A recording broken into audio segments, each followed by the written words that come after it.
अब ब्राह्म मुहूर्त हो गया है। चिड़ियां चहचहाने लगी हैं। पक्षी मधुर स्वर में ईश्वर का गुणगान कर रहे हैं। हमें भी इस पवित्र वेला में ईश्वर का ध्यान करना चाहिए। ओम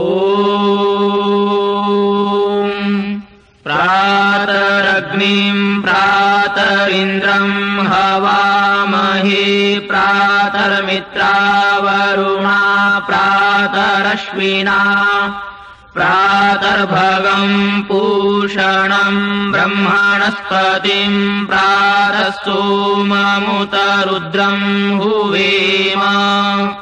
ॐ प्रातर्जितं भगमुग्रं हुवेम वयं पुत्रमदितेर्यो विधर्ता आद्रश्चिद्यं मन्यमानस्तुरश्चिद्राजा चिद्यं भगं भक्षित्याह।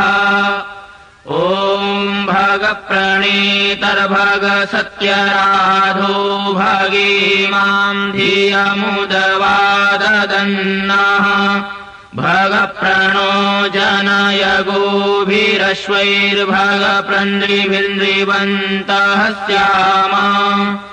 ॐ उतेदानीं भगवन्तः श्यामोत प्रपित्वा उत मध्ये अन्नाम् उतोदितामघवन्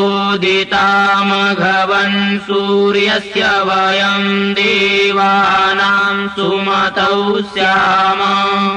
ॐ भग एव भगवामस्तु देवास्तेन वयं भगवन्तः स्याम।